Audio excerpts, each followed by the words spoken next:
It's Talkback, Central Louisiana's longest-running talk show. Whether it's the guests or the callers, Talkback is where Central Louisiana begins its conversation.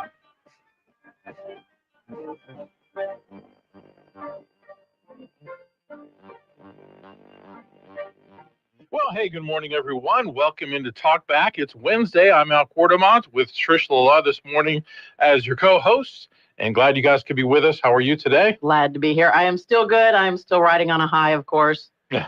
And so, Wait, so much so. It took her all of 4 seconds to get to that. It only took me 4 seconds. You know how badly I wanted to be here Monday morning?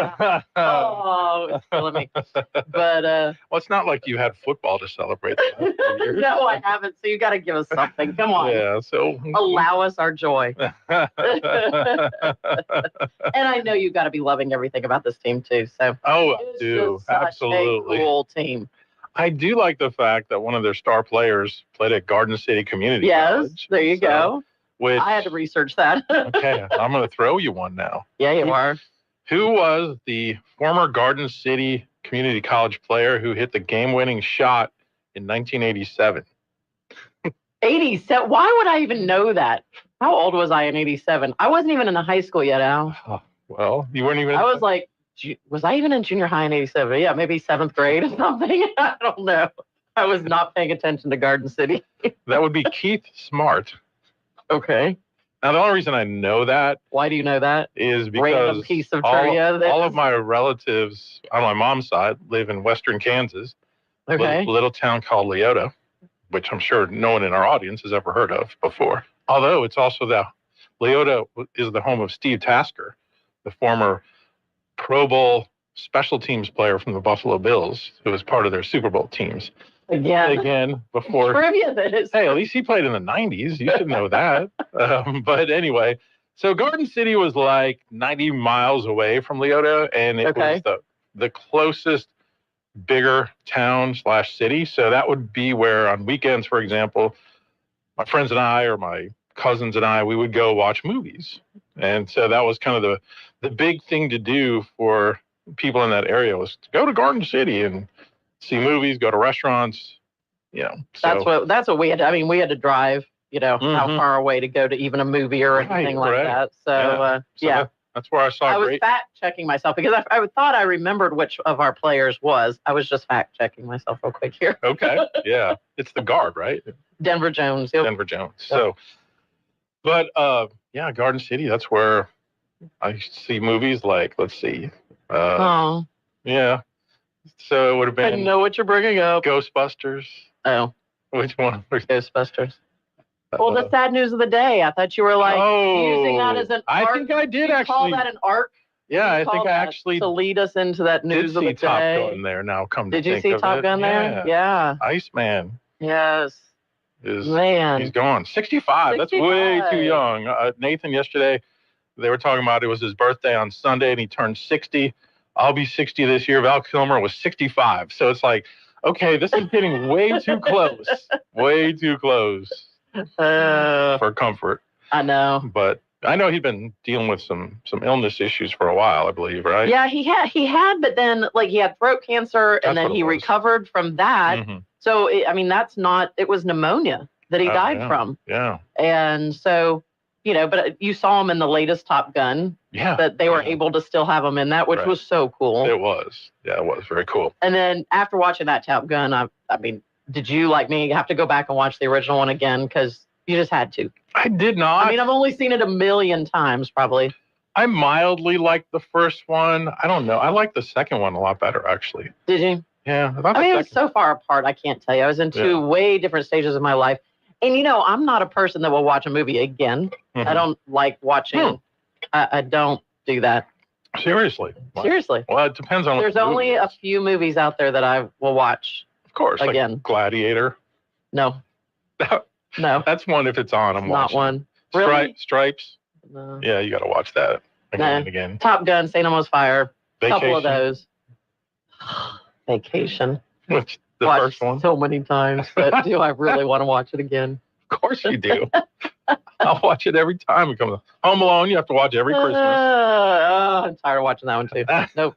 I'll find a lot of other things. It'll be on the TV. I'll find a lot of other things to do. Anyway, back around. Yes, I'm riding on my Hyatt. I'm so excited for all the festivities about to go down. So yeah. I mean, I told you, it had me so excited. I was up at 4 something this morning. Went to the gym already before the show. Wow. Like, yeah. She's up and motivated, folks. Exactly. Might even sell a few houses today. Yeah, might even sell a few houses today.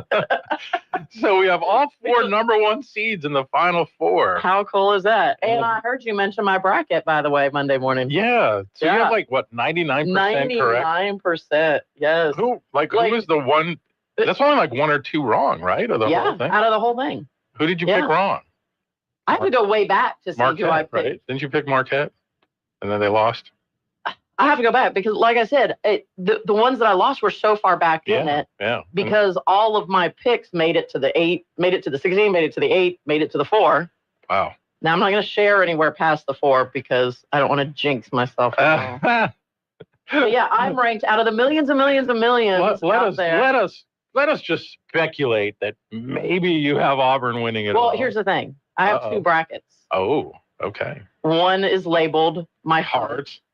The other is labeled my head. Yeah. They might not match. Okay. They might not match. They might not. But yeah, out of all the millions of people, my rank is 264,000. Which is pretty good. Out of millions and millions of people, right? No. That's actually really amazing. You should have done the ones where you could win money. I know. That's what I'm saying. Why did I not have money on this here? Could have gone FanDuel with your bracket or whatever. Yeah. I mean, because I had Houston over Tennessee. I had Duke over Bama. And I mean, I was biting my nails a little bit on some of those. Yeah. I had Florida over Texas Tech. And of course, I had Auburn over Michigan State. So yeah. I mean, my 4 are the 4. Here we are. And it's on one hand, you can say, oh, wow, how bold of you to pick all the number 1s. But if you think about it, that almost rarely happens. Right. So, yeah. I think it's only happened one other time before. Yeah. I did not go into it that way. It was just how it. And it almost happened on the women's side, too. So, if it hadn't been for a USC star player going down with a knee injury, probably would have been all 4 number 1s. But yeah, I saw that. The number 2 team, UConn, got past them. And I watched that when she was injured. Yeah. Because that's exactly what happened to me. Oh. As it went for the layup. Yeah. And it just, and you hear that pop like the whole gym. You can hear the pop through the whole gym. Yeah. You're like, yep, that's the ACL right there. Gone. Yep. Now they fix them so much faster and easier than they did back in my day. For sure. 30 years ago. Yeah, it seems like players can come back from an ACL in 6 or 8 months. Right. Where it used to be a year or 2. 6 weeks non-weight bearing immobilized on crutches. Wow. And now you're walking right out of your hospital room. Yeah, that's amazing. Yep. Technology. Medical technology. Thank you to all those ortho doctors out there making it all better for us. Ortho surgeons. Absolutely. Well, and it's weird how it seems like in especially women's basketball, the ACL injuries are seemingly way more common than they are for the guys for whatever reason. Yeah, I don't know. I'm sure those doctors know it all has to do with the muscle makeup and what we strengthen and all those things. But sure. Yeah. Speaking of injuries, Tiger Woods had a pretty good April Fool's joke yesterday. I didn't see that. He posted that through sleeping in a hyperbaric chamber and different therapies, his Achilles tendon rupture that he had has completely healed, and that he'll be playing in the Masters coming up. And honestly, that that's almost kind of believable. Yeah, I was like, oh, this is cool. And then cool. I looked at some of the comments, and then someone's like, haha, nice April Fool's joke, and I was like, ow, he got me. Yeah. So. Yeah, well, there were people doing that about Broom, whether he was going to play Saturday for us or not yesterday, and so I started seeing a couple of headlines, and I go digging if I see something. Yeah. No, that's April Fool's. Did you see the one that I sent you on Twitter just a bit ago? What the Babylon Bee had? Let me check it out. I didn't see it yet. Of course. It just gives a little. CNN publishes real news story for April Fool's Day. I love it. That's awesome. That's awesome. The Babylon Bee is undefeated. That's sure. Right. They do amazing work. So if you guys aren't familiar with them, they're a satirical news website that's more or less Christian based, but they're just really funny. It's it's good to know which ones of these are satirical ones, because there's a lot of them out there that this is what they do. Oh yeah, definitely. You have to know that. Yeah.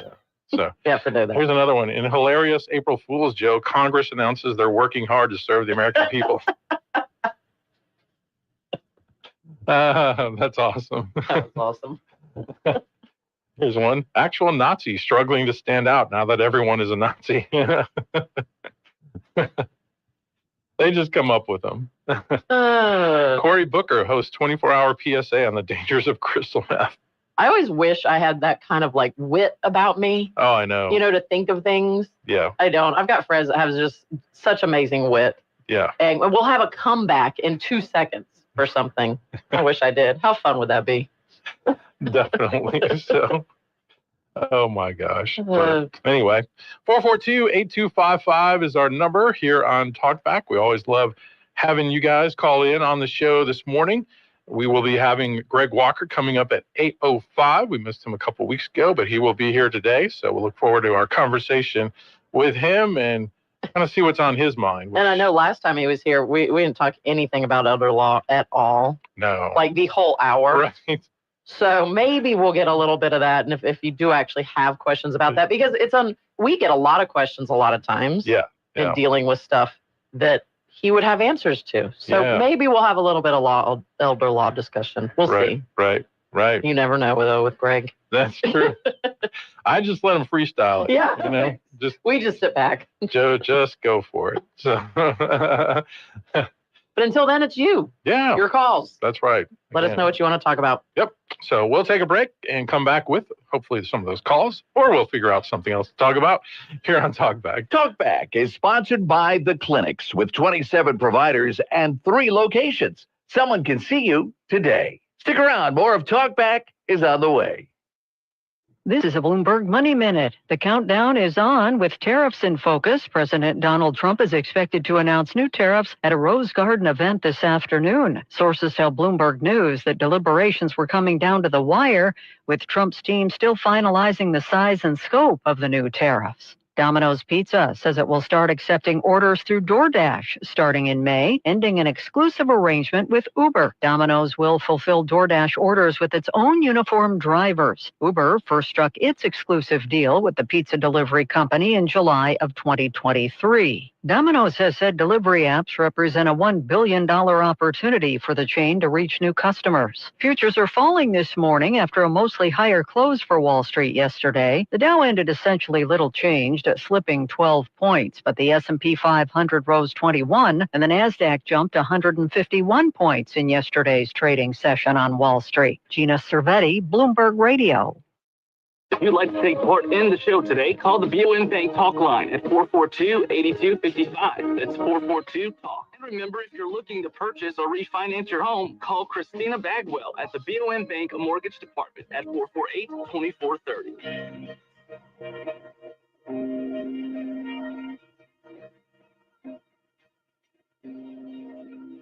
To take part in the show, call 442-8255.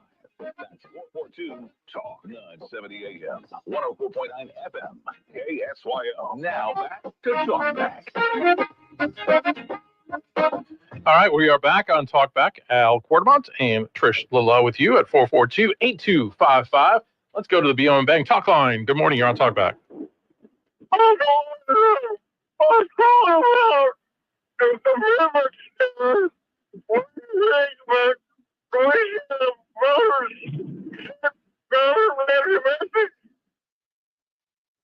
I didn't quite understand you, sir. Can you try to say that again? I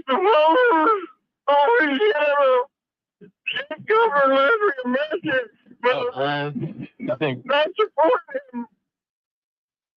Yeah, no question. They sent a message loud and clear, by the way, when you're talking about 2/3 voting against the 4 constitutional amendments. And there will be a lot of fallout with that, I'm sure, in the upcoming legislative session, because there are a lot of implications from this now, budget-wise and taxes-wise. Yeah. A lot of things. So yeah, you are spot on. Go ahead. Well, was going to vote for it, but the week before, the lady had told me to not worry about the fine print or the small print. Just wrote, yeah, it made me wonder why he's pushing so hard for it. Right. I think that was the sentiment everywhere. Yeah. Mm-hmm. Yeah, they just, especially in Amendment number 2, a lot of people felt that they just squeezed way too much in, 115 pages of content, which obviously when you go in the voting booth, you're not going to be able to see that or read that. And who has time to do the research on something like that? And it was like you guys talked about it in depth on Monday. Oh, yeah. But I think it just shows that it's people's knee-jerk reaction to it being pushed so hard and them having that distrust there. Yeah. That they're like, oh, there's got to be some reason that they're pushing this hard. Yeah. Yeah. And that was kind of the knee-jerk reaction of people. Now, if they had actually, I know. we're going to have a lot of implications of this coming back to us. Mm-hmm. No doubt. I mean, one of the things that kind of struck me right away, and I mentioned this on Monday a little bit too, is the fact that, if you go back to last year's sessions and everything, what came out of it was, okay, we're going to have to raise the sales tax, but that'll be offset by when the voters vote for a reduction in income tax. Right. But now it's like, so now we're being taxed more than we ever were. Yeah. And it just, you can no feel relief it from it. Yeah, you can feel it. Yep. So I thought, is it Scott McKay from the Hayride had a really good column about all of it. I think it was Tuesday or Monday or Tuesday it came out, but had a really good comment about everyone and why they voted like they did. So let's go to another call. Good morning. You're on Talkback. Hey, good morning. Thank you for taking my call.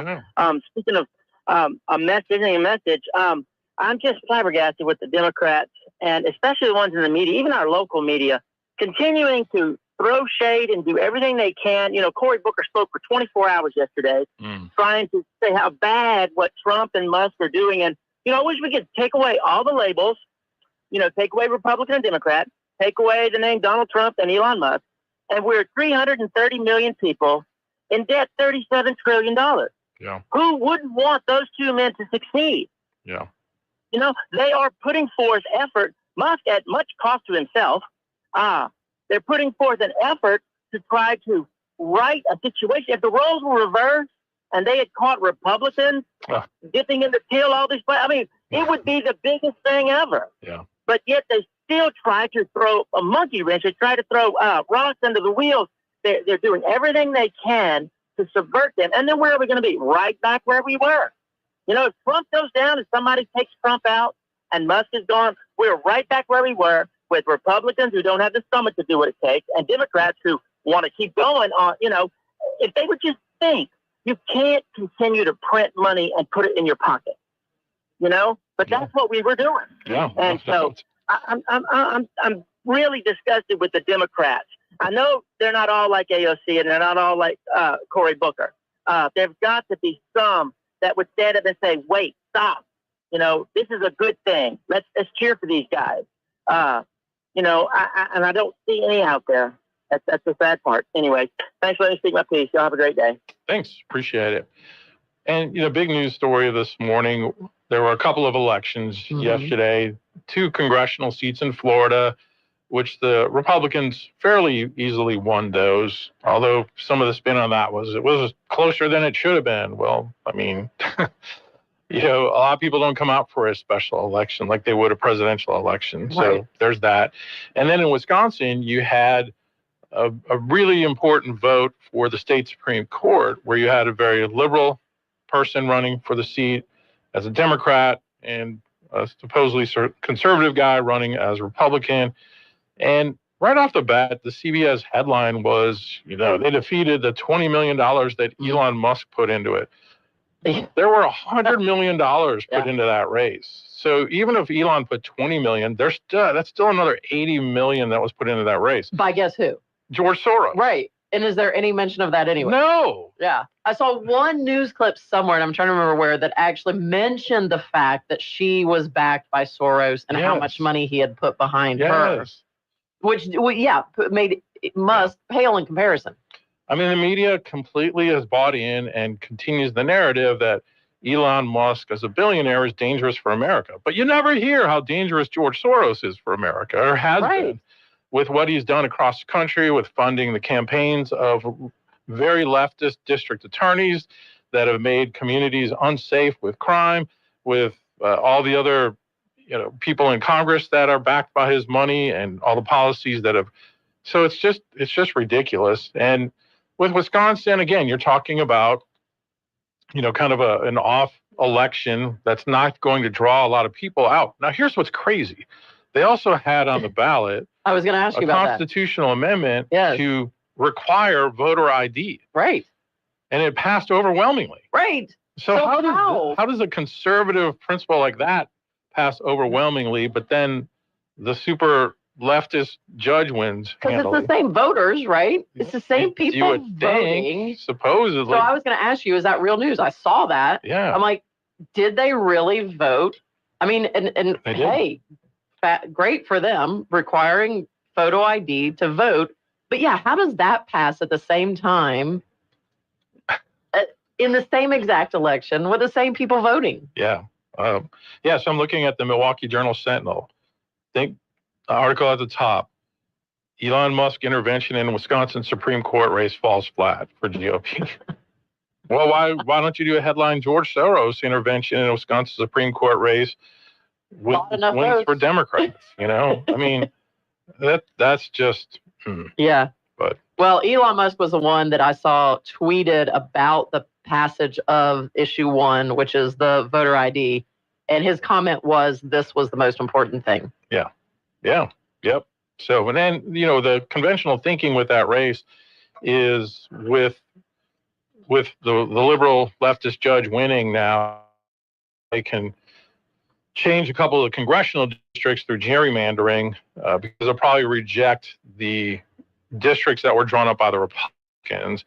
They have a very leftist governor right as well. So, does that actually happen anywhere?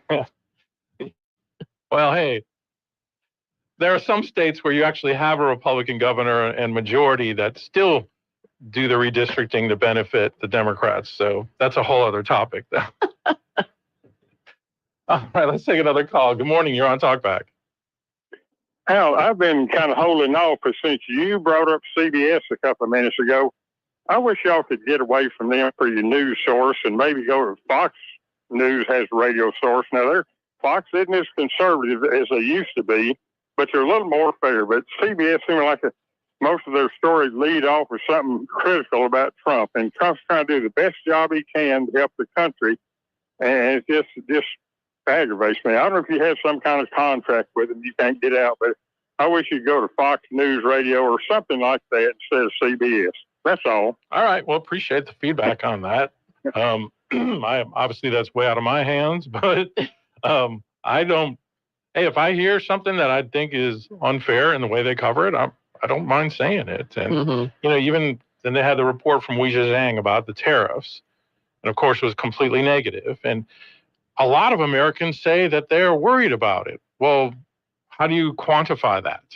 I hate when reporters, and I would slam my own reporters. A lot of people say blah blah blah, and I'm like, no. We don't use that. Who is this lot of people? Yeah. No, unless you are showing me which people are saying it, then those generic phrases are just part of building a narrative. Right. So, we don't ultimately know yet how the tariffs are going to work or not work, and what costs they might lead to or not lead to.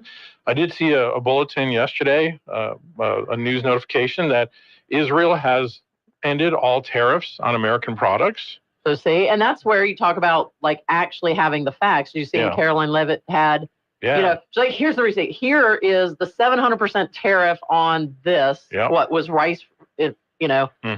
Like all the different things that the other countries are putting on us, on our products. Yep. So, and this has been something Trump has talked about for years, even before he got into politics, about how stupid America is in getting ripped off by all these other countries, whether it be the amount of money we spend on NATO compared to the European countries that supposedly want to be protected, right? To the tariffs. I mean, he has been on this for a long, long time, and now he's in a position to actually do something about it, and he's trying to do something about it. And if you know history at all, you know that for the better part of over 100 years, America's government was largely funded by tariffs, not our personal income taxes. There you go. So, and look where we are now. So, Anyway, all right, let's take a break. KSYL. We're Sinlaw Broadcasting, local radio doing local public service. Near the end of the Civil War, 2 forts were built in Pineville to guard the Red River. Today, the Forts Randolph and Bulow State Historic Sites offers visitors an amazing glimpse back to that time. The site contains the remains of 2 old forts, a beautiful visitor center, a scenic overlook on the Red River, and a series of impressive elevated boardwalks. Learn more at Forts Randolph and Bulow State Historic Site on Facebook. This has been a public service reminder from Sinlaw Broadcasting.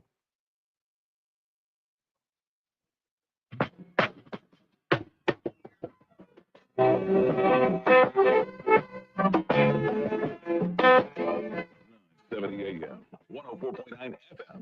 KSYL. To take part in the show, call 442-8255. That's 442 Talk Back. All right, we continue the conversation. 442-8255 once again. Hey, I have to give a big shout out to LSUA senior basketball star Cashy Knapp.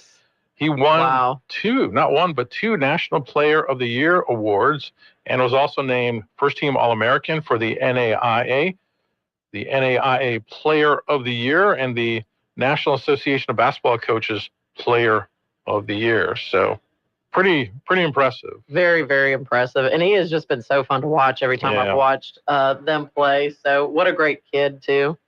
And great things ahead for him. No doubt about it. So I know fans are going to miss watching him next year, and I got to think he's the kind of young man that will have an opportunity to play somewhere, continuing his professional career. I kind of wondered if he had any eligibility left, because, from COVID, the COVID year. Right, and you know how Bruce likes to recruit. And so... Hey, you never know. I'm all about recruiting to my Tigers. There you go. But I thought that was a cool little local story. It was. That how awesome. Doesn't get a ton of play. Yeah. So, all right. So back to, we mentioned it earlier, the death of Val Kilmer at 65. Do you have a favorite Val Kilmer role? I mean, it's hokey to say Top Gun but I don't know. Mine's easy. What one's yours? Doc Holliday in Tombstone. Oh, yeah. So good. Yeah. So good. Yeah. Definitely not Batman. Yeah, I don't know if I've even ever seen that one. Yeah. Where he played Batman, but like Top Gun, you just loved hating him. That's true. Yeah. You know? Yeah. Like until the end. Yeah. And they're bros. Yeah. But no, he was so perfect as Doc Holliday in Tombstone. Did you see him in The Doors? Talk about when I was young. I don't think I ever saw that movie either. It was long. Was it? You might need to smoke something before you watched it. But he did his own singing in that movie. Did he really? I didn't realize that. He did the vocals for it. Wow. So, yeah, pretty talented guy. Things you don't know. I loved in Tombstone, like toward the end when he's in the hospital and he's obviously dying. They have tuberculosis maybe or something. I think so. And Wyatt Earp comes in, Kurt Russell comes in to talk to him, and he's like, "Doc, I just want a normal life." And he has one of the classic lines. He goes, "There's no normal. There's just life. Now get on with it." I was like, so good. So good. But that's awesome. He was just perfect, like perfectly cool character in that movie. All right, let's go back to the phones. Good morning. You're on Talkback. Hey, I got one for you. All right. Real genius. Real genius. Remember that one? Yeah. You need to try to find that on a streaming service. Val Kilmer is 85. He's a prodigy in this technical college, and this 14-year-old kid starts his freshman year and is an equal prodigy, and they get sucked into this secret military project by way of their evil professor, and he's the jerk guy from the Die Hard series, The Reporter. Okay. Yeah. It's a really funny movie. And then the super genius in the whole thing is Uncle Rico from Napoleon Dynamite back when the guy still had hair. It's a hilarious movie. Yeah, people don't know Uncle Rico really is bald. I was watching it. Go ahead. Yeah, he is bald. Absolutely. Al, can you answer a Wisconsin question? You may have already addressed this. Sure. How is it that the voters of Wisconsin last night enshrined voter ID, yet elected a liberal Supreme Court justice? Yeah, you must have missed us 5 minutes ago. Yeah, we were talking about that. No, that's the head scratch. I'm sorry, I just missed it. That's the head scratch. Like, how did that happen? How does that happen? I mean, seriously, I don't know. I'm not asking in a snarky manner. No, that's fascinating. Absolutely. A lot of people are asking that question this morning, especially as I look on Twitter and everything. And I was looking at, kind of the top news source in Milwaukee would be the Journal-Sentinel newspaper. And, their top headlines: Elon Musk intervention in Wisconsin Supreme Court race falls flat for GOP. Susan Crawford beats Brad Schimmel to win Supreme Court. But then it doesn't say anything about the voter ID thing passing. There's nothing as a headline on that. And to me, that's a major story. It's a major story. It is. It's a major story. Yeah, because I've always wondered, if you don't have voter ID, what keeps you from going to precinct A, vote, go to precinct B, vote? Right. All right, have a good day, guys. All right, thank you. You too. So do you figure there's a lot of the Democratic voters that actually, that they're not going to say it out loud? I mean, obviously so, but they do feel like it's important that possibly that we have voter integrity. Yeah. You would hope so. Having lived in Wisconsin, used to have a lot of people that were traditional Democrats, more conservative in nature, but almost at all costs would never vote Republican unless it was like Ronald Reagan. Right. And maybe now Donald Trump, obviously. But yeah. So I don't know if a lot of them looked at it and said, hey, yeah, we need voter ID, but we don't like this Schimmel guy. We're going to. Yeah. I don't know. That's what I wonder. Was there something? And I don't know anything about the guy that was running. I don't know anything about either of them. I just know who was backing both of them. Right. So maybe there was something there about how they felt. But, maybe they look at voter integrity as something that. I just don't understand why Democrats have gone so far to the mat to try to prevent voter ID from being a thing when you need an ID for everything else in the country. I've never understood the argument of why is it discriminatory for you not to have to show an ID to go vote? Yep. I've never had anybody explain that to me. I mean, I think it's obvious the reason why is that way they can get more people that really shouldn't be voting to vote, and those people probably tend to vote Democrat. I think that has to be the only obvious answer, including illegal immigrants. Right. I mean, that's the thing. Because Musk at his town hall. How is that the okay answer? Musk at his town hall the other day in Green Bay brought out one of his Doge guys, and they found that there have been like 2 million illegal immigrants that have been given Social Security cards, Social Security numbers. So it's staggering. And I'm seeing now on Twitter right now, the DNC, Chuck Schumer, and Hakeem Jeffries have filed a lawsuit against President Trump to stop his executive order, which prohibits non-citizens from voting. And that's what I don't understand. Is that not one of the principles of our country right there? It absolutely. In order to vote, here are the things that must apply. Right. Right? Yes, absolutely. Absolutely. Didn't we all learn all this in school way back when? Mm-hmm. Yep. So anyway, another call coming in. Let's take that. Good morning. You're on Talkback. Yeah. How about Val Kilmer and Willow and Prince of Egypt? Willow. Forgot about you that. Remember that? Yeah, I do. Remember he played. Yeah, I didn't. I had to go back and look at all the roles he'd done. I didn't realize he had played in some. I didn't realize he was. He played the part of Moses and God in Prince of Egypt.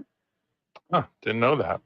So I don't know. It's just interesting all the stuff he acted in. I didn't really realize realize what he did. It was that thing in the latest Top Gun movie. That was interesting what they did with his voice, right. For him to appear there. It was, it was, yeah. So I wasn't a big Val Kilmer fan. I don't go see movies for him, but he did act in some pretty. It was pretty diverse. When he was young, he kind of had that face that you wanted to punch. Yeah, he did. Kind of like the guy from Karate Kid, the blonde guy from Karate Kid. They always had those like preppy looking blonde guys. Yes, always. You know. Yeah. So, all right. Thank you for the call. We need to take a break. Talkback is sponsored by The Clinics with 27 providers and 3 locations. Someone can see you today. Stick around. More of Talkback is on the way. 80 million listeners depend on AM radio to always be on, delivering news, sports, talk, traffic, and weather reports you can trust. AM radio also delivers vital emergency information when you need it most.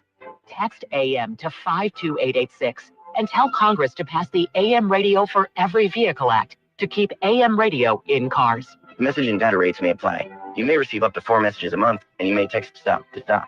This message furnished by the National Association of Broadcasters. To take part in the show, call 442-8255. That's 442-TALK 70 AM, 104.9 FM, KSYO. Now back to Talkback. All right, let's go back to the phones. Good morning. You're on Talkback. Yeah, good morning. So back in right after the 2024 election, I saw a video online of this guy who was a Canadian citizen, and he flew from Canada to California, registered to vote, and voted on the same day, and voted for Donald Trump in California. And he filmed himself doing the whole thing. Wow. And what it's made me think is that the only way that Democrats will get behind a ID for voting law is when it gets used against them.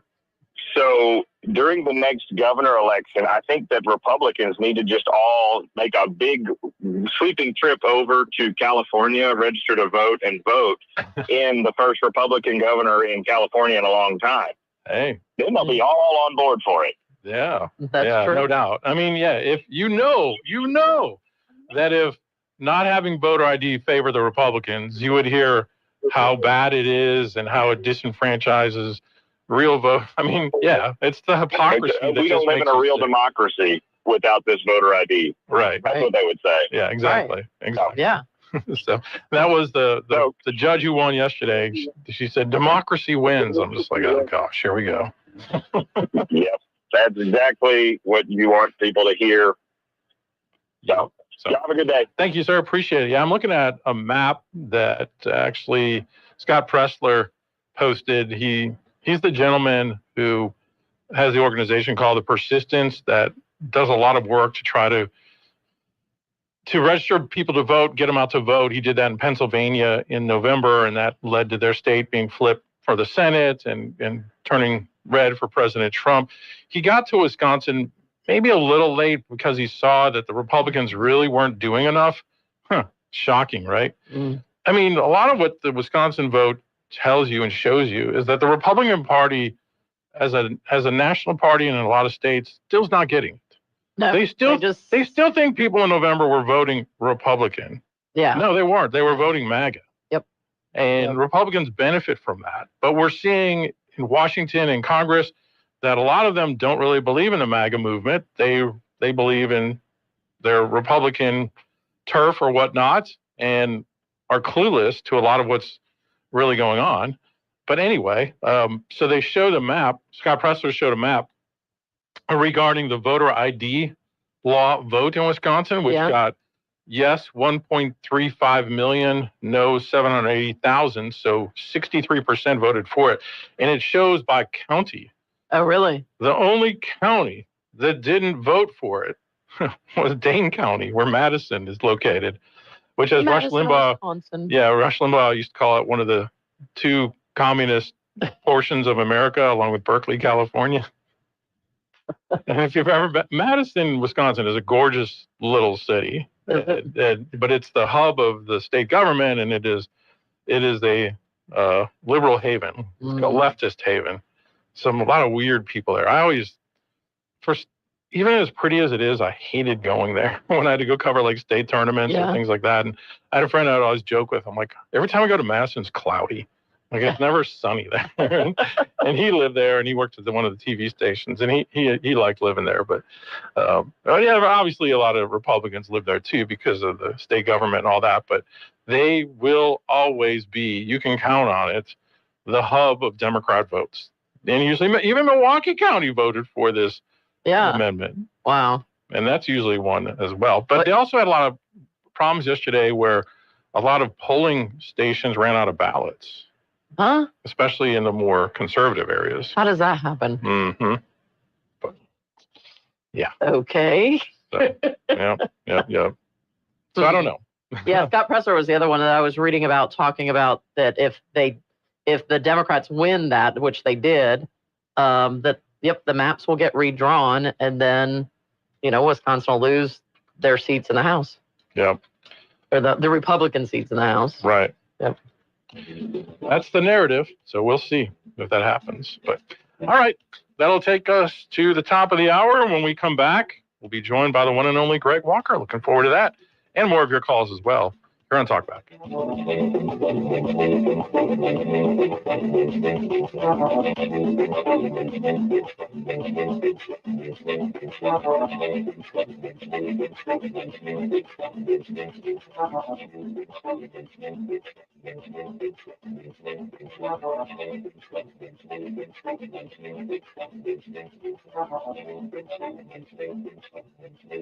You've been listening to Talkback. The opinions expressed were those of the hosts and callers, and not necessarily those of Cenlaw Broadcasting. FM 104.9, AM 970, KSYL, and KRRV 100.3 HD3, Alexandria. It's 8 o'clock.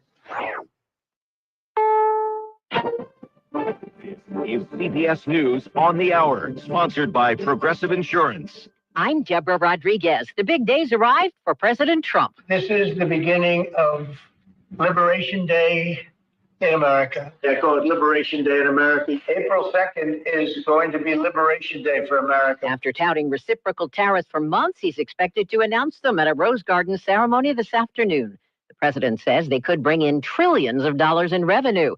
Many overseas, including Brits, are bracing. Free open trade creates growth, creates economic prosperity, creates employment, and this is a move in the opposite direction. A big disappointment for the president and Elon Musk, who spent upwards of $20 million on the Republican race for a state Supreme Court seat in Wisconsin. Brad Schimmel lost to Democrat-backed Susan Crawford, whose victory will continue the court's 4-3 liberal majority. UVA political analyst Larry Sabato. The reason Musk is so important is because he has become a symbol of the Trump administration. So after spending himself over $22 million on this one Supreme Court seat, it's going to suggest that Musk maybe should take a lower profile in future elections. A Hollywood heavyweight is gone. Val Kilmer, who played Jim Morrison in 1991's The Doors, has died. He also starred as Lieutenant Tom Iceman Kazansky in Top Gun. Film expert James King. The thing I'll remember about Val Kilmer on screen is just how cool he was. I mean, it's no surprise that one of his most famous roles was Iceman in Top Gun, because he did often have that kind of icy, cool demeanor as a leading man. He later returned in Maverick, the sequel. By then, he'd lost his voice after he was diagnosed with throat cancer. His daughter tells the AP Val Kilmer died of pneumonia. He was 65. New studies suggest taking statins can lower your risk of dementia. CBS's Vicki Barker. South Korean researchers tracked more than 500,000 people who had not been diagnosed with dementia, studying their levels of LDL, the so-called bad cholesterol, over the years. The result? Low LDL cholesterol was associated with 26% reduced risk of dementia, and statins help even a little bit more. Neurologist Tara Spires-Jones didn't work on the study, but she says health systems may start prescribing statins protectively as a result. New evidence medical costs are out of hand and Medicaid cuts haven't helped. CBS's Michael Wallace. 11% of people surveyed by Gallup and West Health say they could not afford health care and medication in the past 3 months. That's the highest level since the survey began 4 years ago. Dow futures down 303, NAS futures off 214. This is CBS News. Brought to you by Progressive Insurance. You could save big when you bundle your auto, home, motorcycle, RV, or boat. Visit Progressive.com. When you're hiring, have you ever felt like you're missing out on meeting truly great candidates for your roles? It seems impossible to find them. They have to be out there somewhere, right? Well, they're not hard to find when you know where to go. And that place is ZipRecruiter. And right now, you can try ZipRecruiter for free at ZipRecruiter.com/free. ZipRecruiter helps 10 million people with their job search every day. And because these people are actively looking for jobs just like yours, it's easy to find the right person right away. In fact, 4 out of 5 employers who post on ZipRecruiter get a quality candidate within the first day. But if you're not using ZipRecruiter, you're missing out. So see what it's like when the impossible is easy. When you go to ZipRecruiter.com/free right now to try ZipRecruiter for free. Once again, that's ZipRecruiter.com/free. ZipRecruiter.com/free. Never miss out on great candidates with ZipRecruiter. Retirement can be scary, but only if you're not prepared. That's why AARP created thisispretirement.org. Because unless you've already retired, you're in pretirement and you still have time to plan. Learn about retirement savings options, potential tax breaks, and how you can build savings over time. Visit thisispretirement.org for free resources to help you customize your action plan and feel the retirement fear disappear. Brought to you by AARP and the Ad Council. Louisiana Radio Network, I'm John Burns. Baton Rouge prosecutors reached a plea deal with a man who killed his pregnant girlfriend and her 2-year-old son. Colleen Crane reports. 23-year-old Brennan Murphy pleaded guilty to 2 counts of manslaughter and 1 count of first-degree feticide in the deaths of his pregnant girlfriend, Kaylin Johnson, and her 2-year-old son, Caden. East Baton Rouge Parish District Attorney Hiller Moore says Johnson's family wanted to avoid a trial. The surviving family members made it clear from the beginning of this case that they did not want to seek the death penalty, that they were satisfied to proceed with second-degree murder charges. Murphy will get 2 consecutive 40-year prison sentences for the manslaughter counts and a 15-year sentence for the feticide count, or a total of 95 years. Moore says that's essentially a life sentence. I'm Colleen Crane. United Way Southwest Louisiana has launched My Free Taxes, and it's available to you online. Associate Director of Community Impact, Kimberly Heckard. What's unique about it is that, for one, it's free, and secondly, you could do your own self-prepared tax return on the myfreetaxes.com website. LRN. Good morning. Another cloudy day ahead of us with afternoon highs getting up to about 87 degrees. We could see a stray shower or 2, and the wind is a factor. Out of the south, 20 to 30 miles an hour today. Overcast skies tonight, down to 73 for the overnight low. And then for our Thursday, clouds stick around, mostly cloudy. We'll see the afternoon high temperatures near 87. And that's your forecast from the Sedlaw Broadcasting Weather Center. I'm Dick Gratian. Currently 75 degrees in Sedlaw. Talkback is sponsored by The Clinics. With 27 providers and 3 locations, someone can see you today.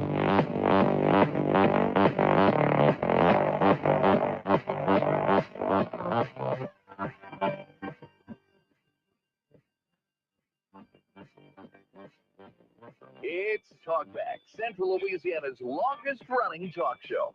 Whether it's the guests or the callers, Talkback is where Central Louisiana begins its conversation. What's the old wrestling term? Katie bar the door? Yes, sir. Katie bar the door. Katie bar the door. Greg Walker is in the studio. The question is, we're beginning our talk. Where are we going to end our talk? You never know. You never know when it's going to end up. Yeah, but it's always a fun journey to get there. You're not kidding. Greg Walker in the studio with us from Walker Law Group. Yeah, I had to think about it. Well, I barely made it here through April Fool's Day yesterday. My office went berserk. Really? Oh, the first thing I come in and my picture is upside down on my screen. Well, I could hear them all giggling down the hall. So I wasn't going to give them the pleasure. I didn't say a word.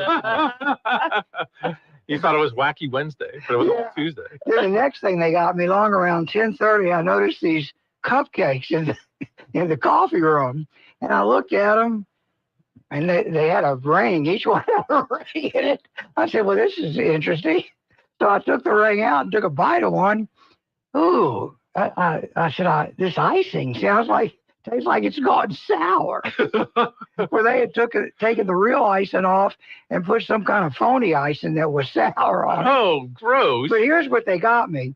Each of them brought 6 changes of clothes.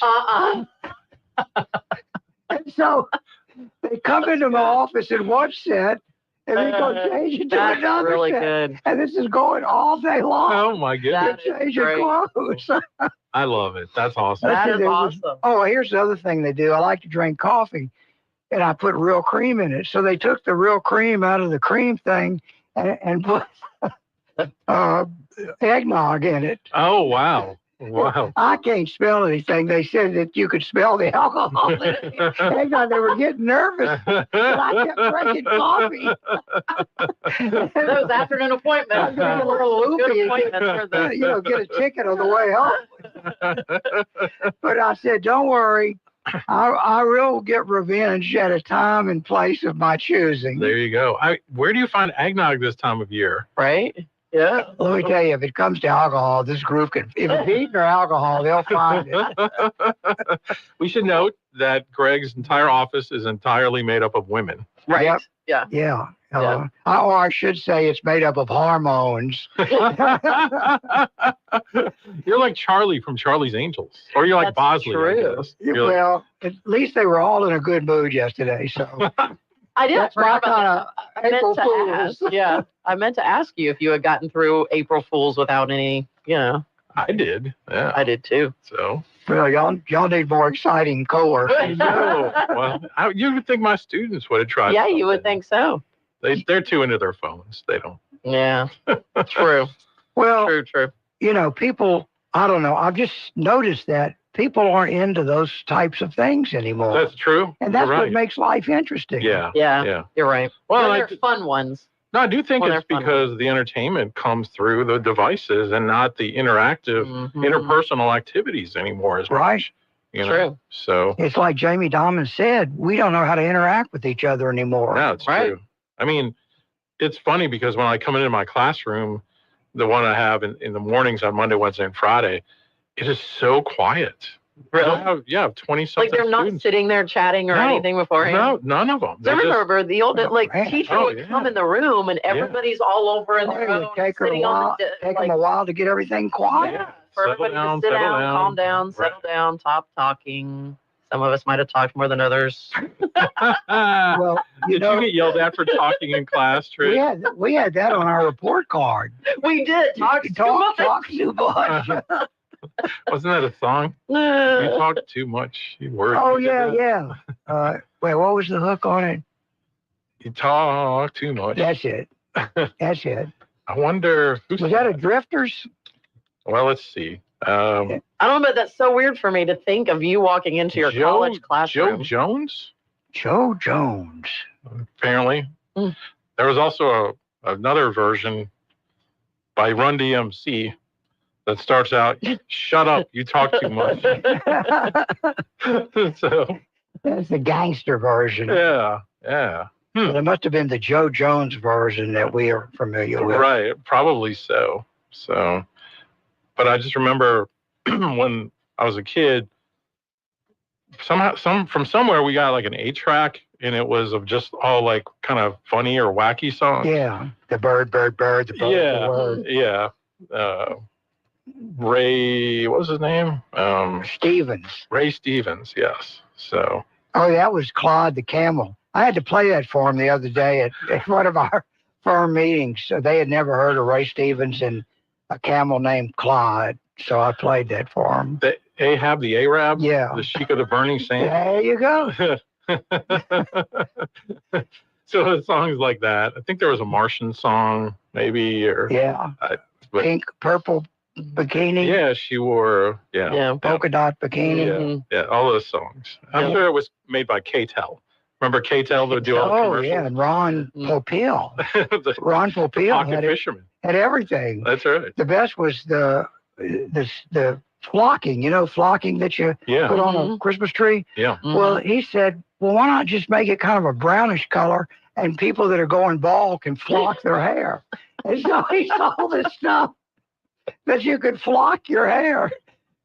The one I like with Ron was just set it and forget it. He had some device. You put your roast or your chicken or whatever it is. Yeah. And then his thing was set it and forget it. Wow. Ron Popeil. The guy probably became a millionaire off of hawking crap. Oh, yeah. And he was the first. Yeah. I mean, he was the first TV guy. And then how many of them came? Well, there was Phil Swift. Phil is still on. Yeah, yeah. And with the what's the stuff you spray? The black stuff. Yeah. It's a sealer. Yeah. You could put it on a screen and then float around it. Right. In a lake. Yeah. Yeah. And then who was the guy that he had the sham wow? I remember that He one. had a little drug problem, I think, but he would throw the sham wow back. Had a little drug problem. The Sham Wow guy. What happened to the Sham Wow man? Vince Offer. Oh, Vince. Said according to Google, he faced a sex scandal and arrest, but has since reportedly cleaned up his act and recommitted to his work, including launching a new product called Invincible. Well, I haven't seen Vince.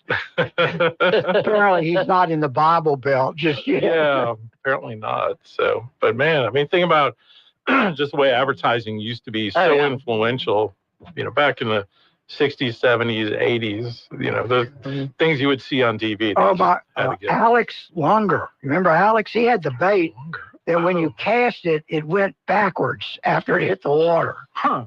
He had a fancy name. It was guaranteed to catch fishermen. Alex Lunger. Alex Lunger. Guaranteed to catch fish. Lunger. I think it was Alex Or Lunger. Langer? Langer, okay. Flying lure? That's it, the flying lure. Wow. Incredible. I mean, all these things that we used to see, we don't see Going anymore. back, way back. Yeah. But I've often said that people that make good commercials, it's a real art to make a fabulous commercial. Yeah. You remember the one for Alka-Seltzer? I can't believe I ate the whole thing. That was a good one. That was a good one. Oh, yeah, those little phrases that you remember. Of course, Wendy's, where's the beef? That was a big one. Where's the meat? Classics. And Classics. Prego, it's in there. Yeah. Yep. So you need a catchphrase for Walker Law Group. There you go. Occasionally, people will ask me about the trust and what provisions I have in there.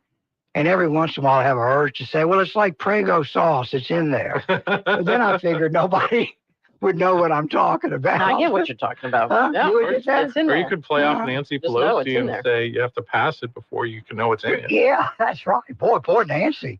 I hope this Soros bunch doesn't start burning her cars and stuff. Right. Because Joe, if you believe what the news media is saying, Joe's got it in for her. She better be glad that Joe's incapacitated, or she could have problems. Yeah. What a world. Yeah, yeah. Well, that's politics, boy. They'll turn on you in a second when the wind changes. Oh, no doubt. And just even within the Democratic Party, the dynamics the last few years that we didn't know about. Yeah. But they were covering up Biden's yes. To the extent of having a makeup artist work on him. I mean, what was going on behind the scenes is just... Yeah. I'll tell you what we don't know. What we don't know would probably look. The three of us, we stay up on all this stuff, and I bet it would just surprise us what we don't know. Oh, absolutely would. It's all weekend at Bernie's. This Trump, today's independent. What did Trump call today? Liberation Day. Liberation Day. Yeah. Now here's the problem, because people don't read history. We had no income tax through the Civil War. It was just tariffs. Yep. After the Civil War, they passed the income tax to pay for the Civil War, and it was declared unconstitutional. Wow. Taxes, unconstitutional. Yeah. Wow. So we had tariffs. They passed the 16th Amendment. Now, here's how they got it through. Does this kind of sound familiar to you? our cost of living will go down if we pass an income tax. Because the tariffs just make everything more expensive. So based on that, they get the 16th Amendment that allows Congress to tax us. How's that working for us? Yeah. Huh? So really, when you look at history, tariffs are the way to go. Right. That's right. I've said that on the show. And they want us to keep paying income tax because they have different various ways of raising it on us, and we don't know. Like, apparently people saw through Amendment number 2. This is my philosophy. Vote no. I don't think that the government, we got 2 mouths to feed, ours and theirs. Yeah. And that's what it boils down to. They're looking out for their mouth to feed, and I'm looking out for mine. And the Constitution in 1974, the Constitution was just a mess. All this, really, the only thing should be in a Constitution is the rights of your citizens, the kind of government you're going to have, 3 branches, all that sort of stuff. In 1974, Louisiana had a constitutional convention, and they rewrote the Constitution. It was a model constitution for all states. Since then, there have been 331 attempts or 321 attempts to amend it, and it's been amended 221 times. Now, look, why are they amending it? They keep telling us they're doing us a favor. No, you want to get stuff in there where it cannot be changed. It's all special interest, and it's not to your special interest. 221 amendments. We had a constitutional convention. We don't trust these people that we elected to draw up a constitution the way it should be. I mean, the answer to that is they did. But the politicians will screw it up every time. 331 attempts to amend it, 221 passed. And now we have another mess of a constitution. There's not one law that they cannot pass and that's not in the Constitution. They get it in the Constitution so the public cannot pass a law to change it. It's special interest. And when the people wake up, but they got something going for them. We don't remember. We have nobody except talk radio that looks into these things and shares it with the public, and then we die. How many people remember the Constitutional Convention of 1974? Right. I just happened to be in law school and helped out over there with it. But and we had one of the 2 local people that were very involved, Chris Roy Sr. And Camille Gravel. And they were in large part helped write the present Constitution. But history is going to repeat itself, and these tariffs are the same thing. Right. All people need to do is go back and read history, read the Federalist Papers, why this country was formed. It wasn't formed for what's going on over in California or over in New York or any of these other places. And the Constitution of the United States almost didn't get passed because of New York and Pennsylvania. Can you imagine if California had been in the mix? We wouldn't have a country right now. Yeah. Because the smaller states would have said, hell no. Right. Because they foresaw what's going on. And we just have another form of liberalism here in Louisiana. When they kind of said sarcastically with the amendment number 2, well, I would have voted for it, but they left out a chicken in every pot. They figured who could vote against a teacher's pay raise. Right. Yeah. But people are, apparently a lot of people could vote against that. So they should have thrown in the chicken in every pot. Maybe they would have gotten it passed.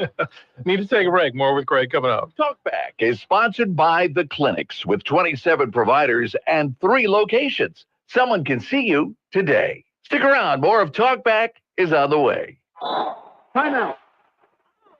Hey, remember, we're a team that plays together.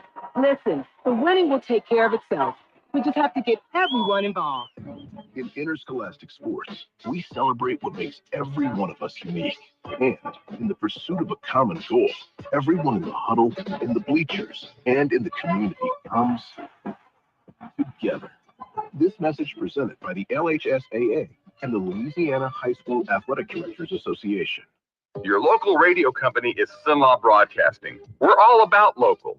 River Oaks Square Arts Center is located downtown, and their mission is to promote contemporary visual arts while providing educational programming that stimulates art appreciation. They provide outreach programs for the disabled and elderly populations of the community, as well as premier visual arts summer program for children. Learn more at riveroaksartscenter.com. This has been a public service reminder from Sinlaw Broadcasting. For 75 years, the Muscular Dystrophy Association's voices have thundered through the halls of Congress. For 75 years, we've willed the impossible into existence.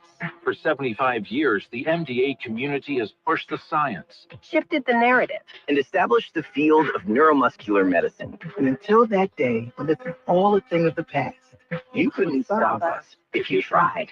Join us and celebrate 75 years of breakthroughs at mda75.org. I truly believe, just as God assigns angels to us, It's the unknown. I think the devil, and he puts a vulgar twist on it. It's the unexpected. I think he assigns demons to us. It's the unbelievable. And when those demons are assigned, they get to know everything. Coast to Coast AM, late nights. As crazy as that may sound, I truly believe there's something to it. Overnights, it's Coast to Coast AM on Talk Radio 970 KSYL. More than 200 members of Congress are standing up for AM radio listeners.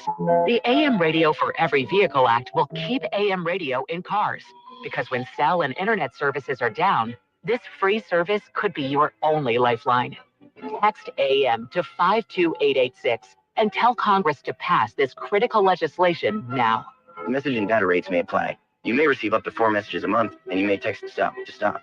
This message furnished by the National Association of Broadcasters. If you'd like to take part in the show today, call the BOM Bank Talk line at 442-8255. That's 442-TALK. And remember, if you're looking to purchase or refinance your home, call Christina Bagwell at the BOM Bank Mortgage Department at 448-2430.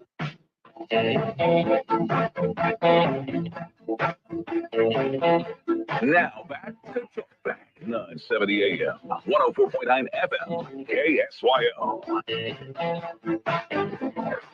All right, from Greg Kinn to Greg Walker. Welcome back on Talkback. That old black magic. That's it. I'll never forget this. I had a jury trial up in Gina one time, and there was this expert witness. This guy was he was an expert on anything if you paid him enough. But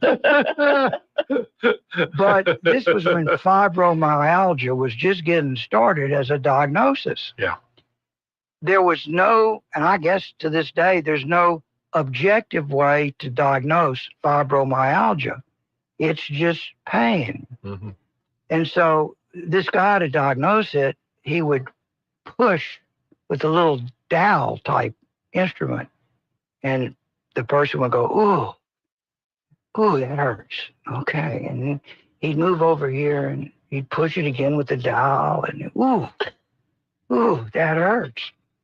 So I'm cross-examining him up there, and I said, well, look, is there any other way? I mean, blood test or x-rays or any other way to diagnose this other than just pushing on them with this wooden dowel and they tell you it hurts? And he said, nope, that was it.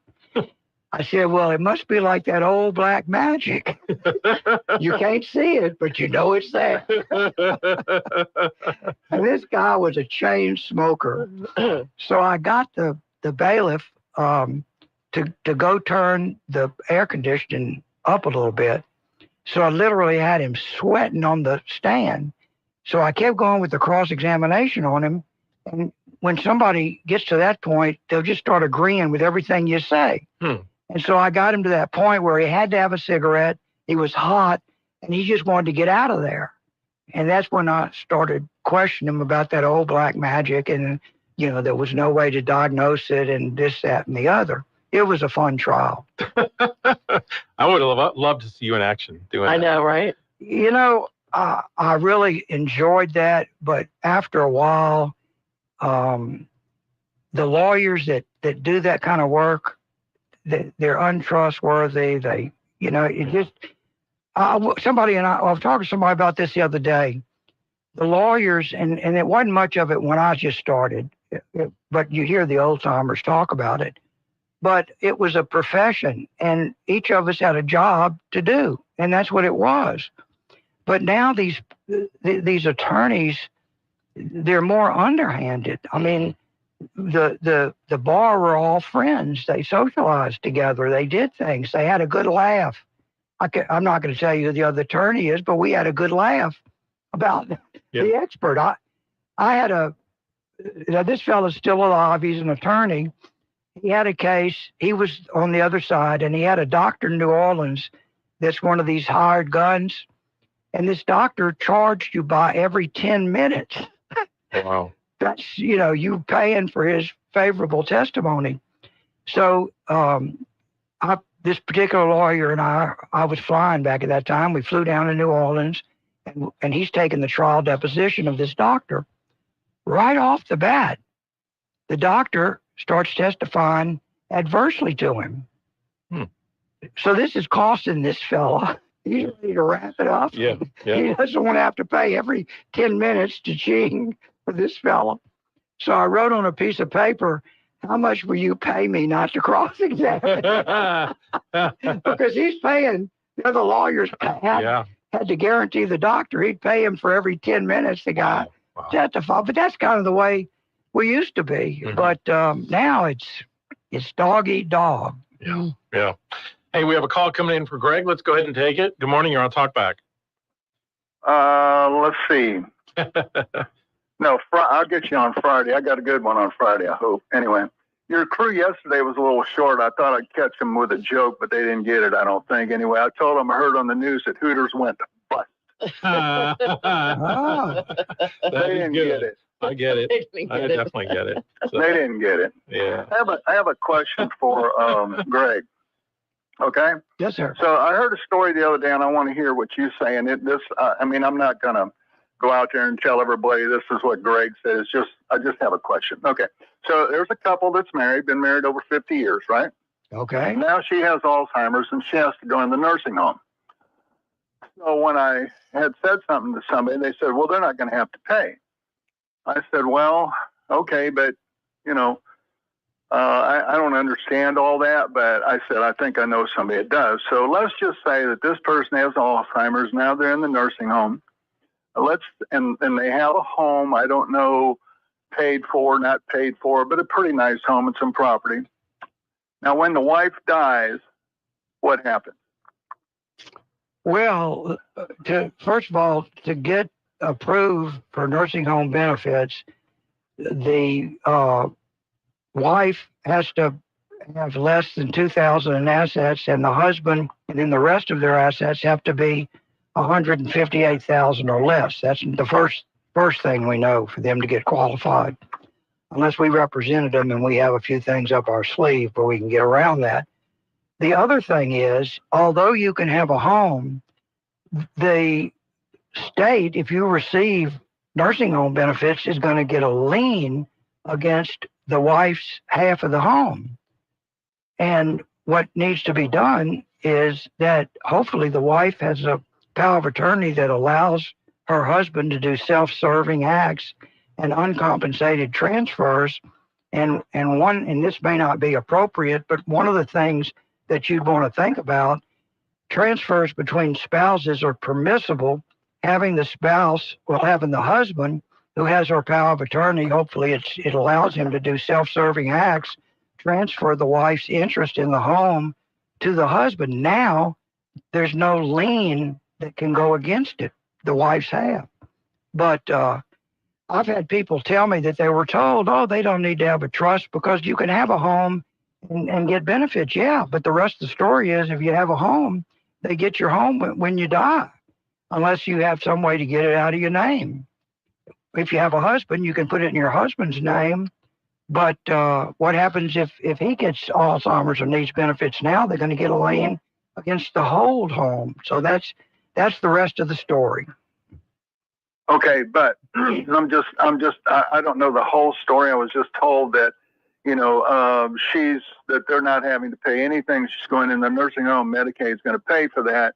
But if for that person to have had a power of attorney, they would have done that sometime prior to her becoming, let's say, disabled. Because Alzheimer's is a disability. They don't know. Well, the law is funny about that. And even though you have, somebody can be declared incompetent, interdicted, but the law says there's a presumption that they may have a lucid interval where they had the capacity to sign a power of attorney. Mm-hmm. But I can tell you, if they got benefits, they had to meet the test of the snapshot, which is they cannot have combined assets of more than about $158,000. They have 1 year to get all but $2,000 out of the nursing home resident's name. And unless they get her half of the house out of her name, it's going to have a lien against it for whatever Medicaid paid when she died. It's just as simple as that. Yeah. Okay. Well, I was curious, because I've already done my trust with you. But when they told me the story, I was thinking in the back of my mind, this all sounds good right up front, but what's going to happen in the end? So many times people find out about things the hard way, and that's one of them. I have so many people that tell me, well, all I got's a house, and my financial advisor told me you can have a house and get Medicaid. Yes, you can. But if you're single, you're only going to keep $38 a month, and you won't be able to pay your insurance on the house. Now you sell it, you're worth more than $2,000. Or in the instance where the wife went in, if she still owns a half interest, it's going to have a lien slapped against it for whatever they paid on her behalf. Yeah. Okay, well, you answered my question. And again, Hooters went out. Thanks for calling. All right, check you later. Bye. Thanks. Need to take a break. Talkback is sponsored by The Clinics with 27 providers and 3 locations. Someone can see you today. Stick around. More of Talkback is on the way. This is a Bloomberg Money Minute. Stock futures are falling just ahead of the opening bell as investors eye President Donald Trump's announcement later today on new tariffs. ADP reported today that private employers added 155,000 jobs last month.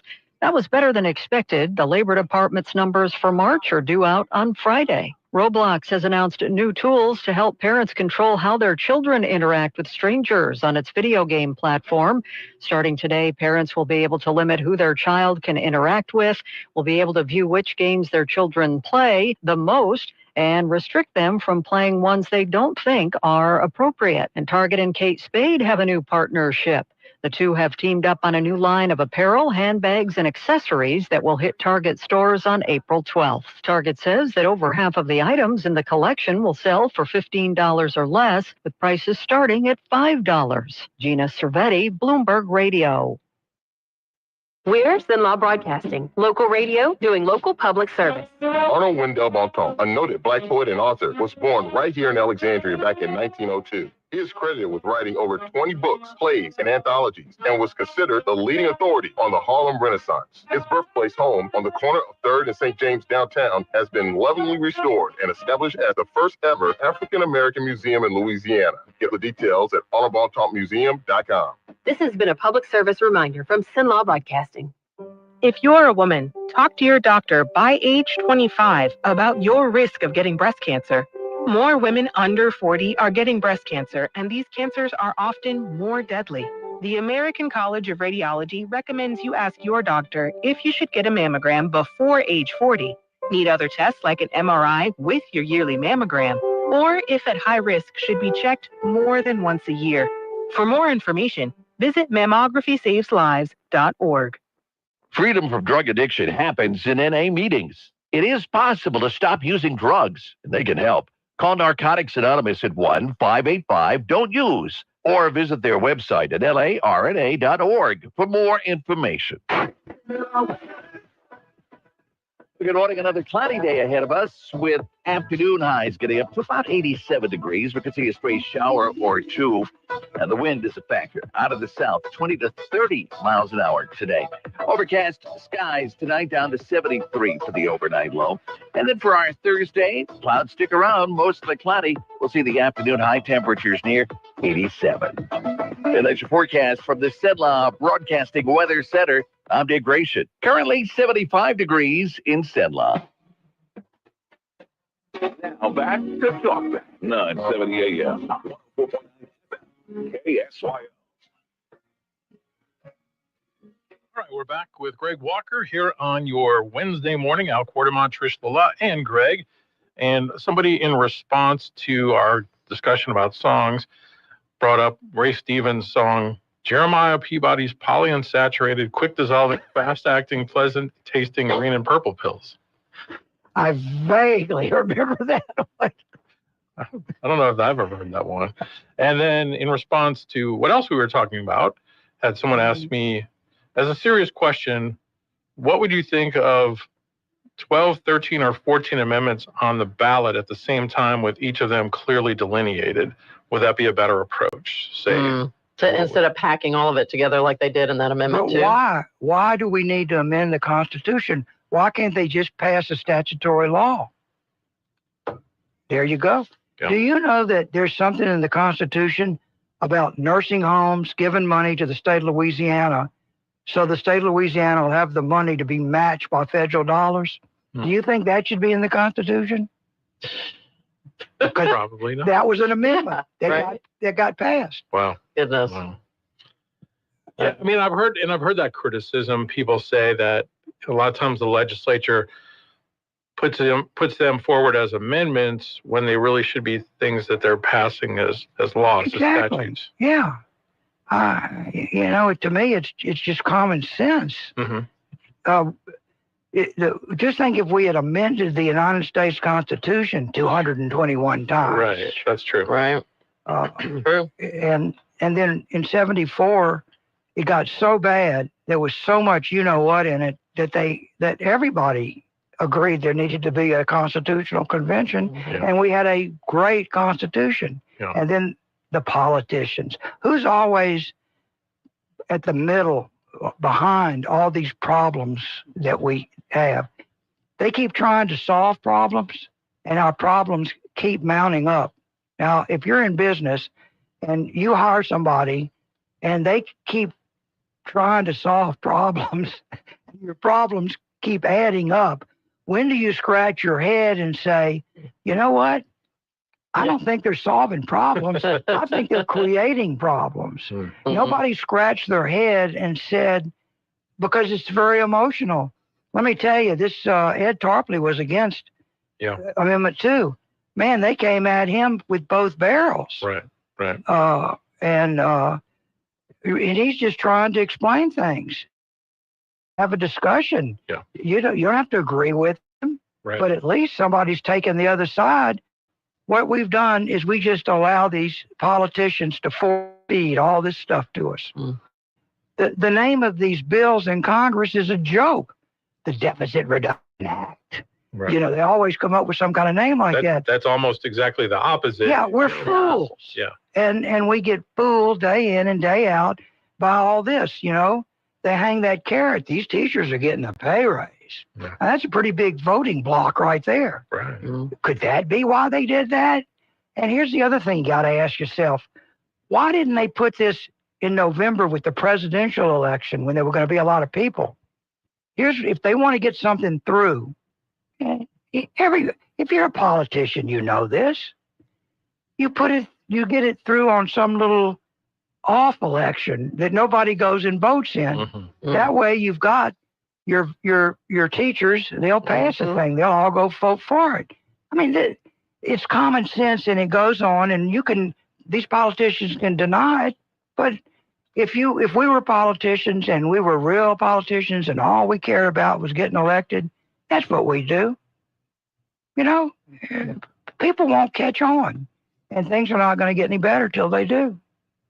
All right, we need to take another break. More coming up. Talkback is sponsored by The Clinics with 27 providers and 3 locations. Someone can see you today. Stick around. More of Talkback is on the way. We're Sinlaw Broadcasting, local and proud of it, just like this group. The Central Louisiana chapter of the American Red Cross is located on Bolton Avenue, right here in Alexandria.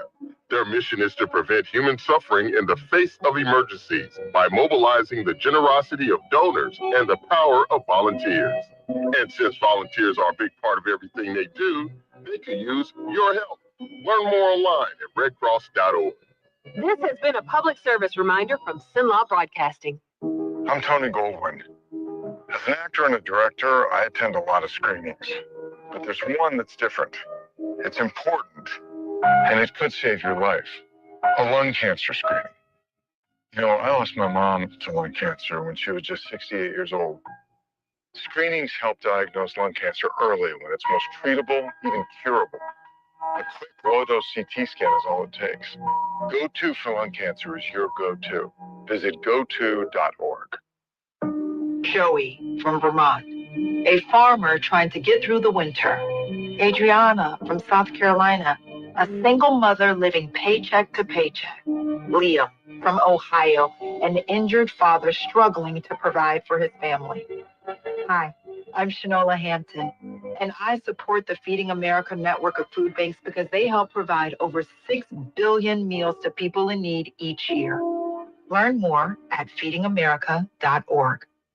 Louisiana has a free hearing aids program sponsored by the Louisiana Commission for the Deaf and coordinated by New Horizons Independent Living Center here in Cenla. To qualify for a free hearing aid, you must be a resident of Louisiana, at least 50 years of age or older. You must also meet the hearing loss and annual household income criteria. Now, if you do, your hearing aid is absolutely free. To find out if you qualify, call New Horizons Independent Living Center at 318-484-3596.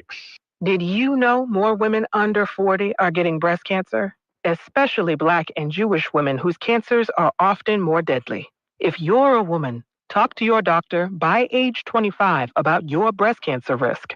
The American College of Radiology recommends you ask your doctor if you should get a mammogram before age 40, need other tests like an MRI with your yearly mammogram, or should be checked more than once a year. For more information, visit mammographySavesLives.org. Teachers are diverse, skilled leaders, innovating to prepare students for our fast-changing world. Teaching saves lives. Are you ready? Explore teaching at teach.org, supported by the U.S. Department of Education and 1 million teachers of color. Now back to Talk Back, 970 AM, 104.9 FM, KSYO. All right, we're back. Greg Walker, our guest, and let's go to the phones. Good morning. You're on Talkback. Hello, go ahead. Can you turn your radio down? All right, are you there? Guess not. All right, try to call back if you had a thought. A lot of what you're saying, I thought Scott McKay had a really good article in the Hayride on Monday, 4 observations or lessons about the vote. First one he had was what he calls Louisiana's low trust voters. He talked about how Landry kind of vented frustration in his statement Saturday and said he's not wrong. Louisiana is not a state conditioned for success, but his take on it is that we've had systemic corruption in government at all levels in the state for so long that virtually all of our votes are defensive ones, and voters are very, very risk averse. Yeah. So he said that's why if you ask the voters of the state if they think Louisiana's constitution is any good, they'll tell you that it stinks. But when you suggest a constitutional convention, you get a similarly negative response, which sounds like the voters are stupid, but that's not what's going on. It's that their experience is that changing things with respect to government usually, if not always, leads to worse results. Yeah. That's exactly what you just said. Yeah, I've had a very fortunate life, and I served as a legislative assistant to Adrian DePlanche, who was a state senator from New Orleans, and then he became a district judge and eventually became a federal judge. And I also was, when he went up to the bench, I was a legislative assistant to a gentleman by the name of Tom Casey. Mm-hmm. Tom and his brother were both in the House from New Orleans, and then Tom was elected to the Senate from New Orleans. And Tom was a straight shooter. And I was very fortunate in that I worked on compromises for bills. They would appoint committees if there were two versions, one in the Senate and one in the House, at the last day of the legislative session, they'd appoint committees made up of both houses to get together to try to find a compromise. Well, if it was one of my fellows' bills, I would actually go and head the committee, not head it, but talk to them and to work out a compromise. So I've been there and I've seen what goes on, and I know what goes on. And if you've got a bill that you want to get through, you have to be very careful of crossing a line where it's not the I gotta win mentality. You've got to have your core beliefs, and at some point you draw the line and say, I'm not going any further. Right. And I think that's what's happened to a degree in our federal legislative branches, because our politicians feel like it's so important to cross the aisle. I'm sure that there are polls and think groups and that say that, because you hear all that. Why can't they just work across the aisle? The problem with working across the aisle is, where do you draw the line? Mm-hmm. And we've moved that line so much that we have what we have now. It's just about to the point where the Republicans cannot cross it any longer. And the Democrats, they don't want to cross it. They just want a socialist country. And it's sad. And I go back to this. If we had a legislature, both state and federal, as it was designed, where they didn't get together once a year to have to justify their existence. Mm-hmm. That's what we have. I mean, think about it. All these laws on the books. Yeah. We got plenty of laws on the books. We just, they don't need to be changed. Well, we have how many state representatives? 130 something, I think. And then add the senators. And even with a session like this, which is a fiscal session, they're limited to like 5 bills each. But if you multiply that times the number, you're looking at 600-700 bills potentially being filed. Is there that much wrong in the state that you need that many bills to be filed? Well, you see, the governor, the legislature is more independent than it used to be. Sure. When I started working in the legislature, it was the Young Turks, Bubba Henry, and a bunch of others wanted to turn it around from what it was. But still, the governor has a tremendous amount of influence, and he has his leaders in both houses, and their job is to push his agenda. And let me tell you, it's hard to fight the governor because he has his own staff. He's on the 4th floor. He has his own elevator. I guess Huey put it in to go. The governor's office used to be right behind the legislature. Now the speaker of the House sits there behind the House of Representatives in the state capitol. But that's where the governor used to be, and he would call the shots from right behind. Now they've moved the governor up to the 4th floor, and the Speaker of the House is in the old governor's office behind the House of Representatives. But let me tell you, if you go up into the governor's office, they actually have the session coming over the speakers up there. So you could hear what's going on. Yeah. And if it's something big, the governor will be listening to it up there. And let me tell you, those legislators that are not on board, they're risking funding to something in their district. Yep. Well, we saw that a couple of years ago with Landry, that last bill that was passed. If you didn't jump on board, they were going to cut things in your district that you needed. And let me tell you, it's a tough. And I could name some names, but there are legislators that go there. The further back you sit, the less respect you have. So the guys that are on the very back row of the House of Representatives, they're sometimes considered the laughing stock of the legislature. The closer you sit to the front, the more you're held in higher regard.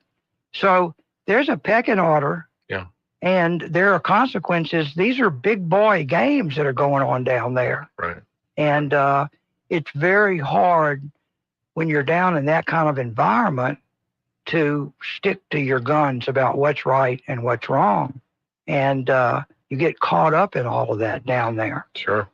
All right, last break, and we have some calls we'll go to right after. Talkback is sponsored by The Clinics with 27 providers and 3 locations. Someone can see you today. Stick around. More of Talkback is on the way. Your local radio company is Sinlaw Broadcasting. We're all about local. The Alexandria Lions Club is composed of civic-minded men and women that volunteer their time and efforts to various humanitarian causes throughout our community, Lions District and Louisiana. The Lions motto is, "We serve." And if you take a moment to visit the Alexandria Lions Club Facebook page, you'll be surprised at how many good causes this club is involved with. Want to volunteer? Message the Alexandria Lions Club on Facebook. This has been a public service reminder from Sinlaw Broadcasting.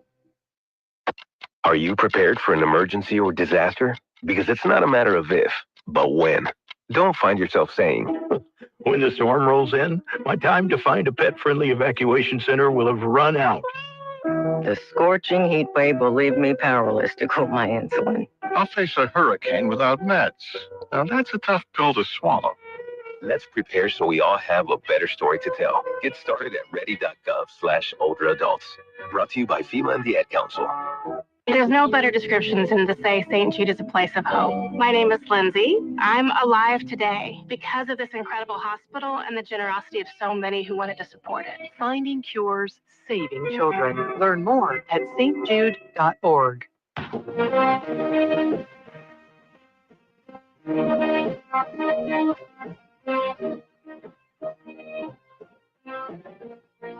Now back to Talkback, 970 AM, 104.9 FM, KSYO. All right, last segment with Greg Walker. Again, 442-8255. We had some callers, but you dropped off. 2 callers sitting there to go right back to. Oh, well, let me questions quit. for you. Oh, look, one of them's back. Let me one quit of them's back. stepping on toes, please. All right, let's go to the call. Good morning, you're on Talkback. Hello, good morning. Good morning. Yeah, go ahead. Listen, the purpose of this call is to encourage anyone that's been appointed to the position of executor, administrator, or trustee of their loved one's estate. It can be a horrific process, and I found it to be so.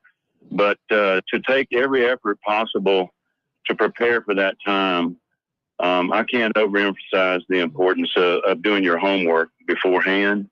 Make a list of things to do, prioritize each item, ask questions, make phone calls, find out what each entity requires in order to settle, and the respective accounts are all requiring different things, believe me. Some need death certificates, some don't. Some need death certificates from both parents that have died, and some need last will and testaments. Some need on and on and on, you know. But the biggest problem I had was access to the bank accounts in order to pay the bills. You know, it's a heavy, heavy load when you're trying to run your household, you have a business, and now you've got your folks' household as well, and you have to pay their bills. I know who this is, and let me add one thing. What makes it so difficult is the people you're dealing with don't know what they're doing.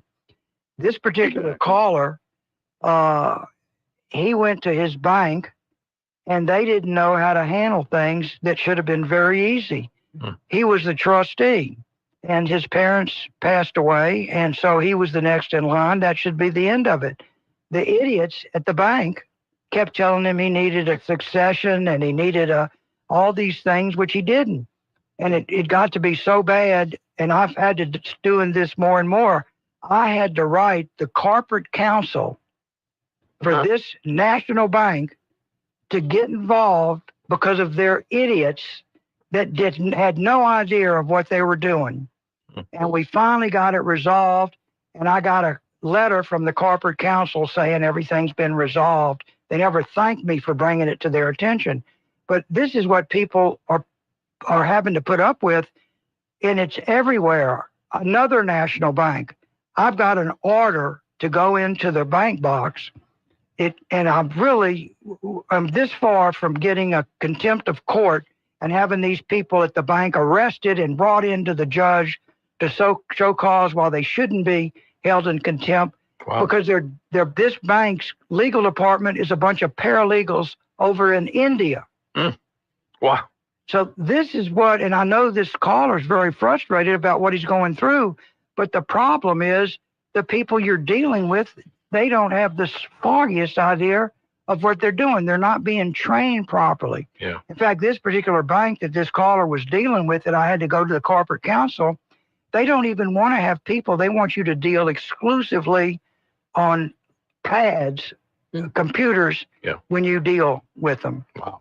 So that's another lecture about what this country's come to. Wow. And the customer's not right anymore. The customer's in last place. It's all about the corporate world and how they can save money. They don't give a damn about the customer. Wow. Thanks for calling. And Greg, Thank you for the donuts. they never too. apologize. Yeah, thank you. You're welcome. They never apologize. Corporate never apologized to me. Oh, it's horrible, and I just hate it when clients have to put up with that. But for years I would tell people about what's going on in the corporate world, and they thought I was crazy.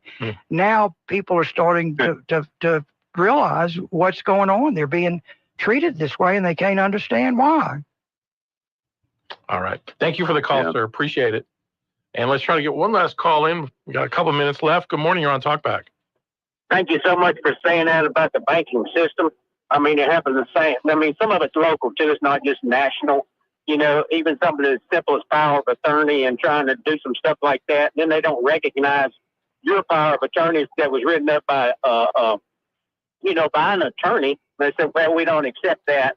And you start out as something that's a small problem, and you're working through all this, and all of a sudden you hit a roadblock of somebody that doesn't have enough sense to even know what they're talking about, but they want to share what little bit of knowledge they do have, and they're educated beyond their own intelligence, and they want to share that with you. Yeah. And so, it throws a juggernaut into the whole mess, and just costs you time, and time is usually what you don't have in these situations like this. Right. Time is the one thing of value.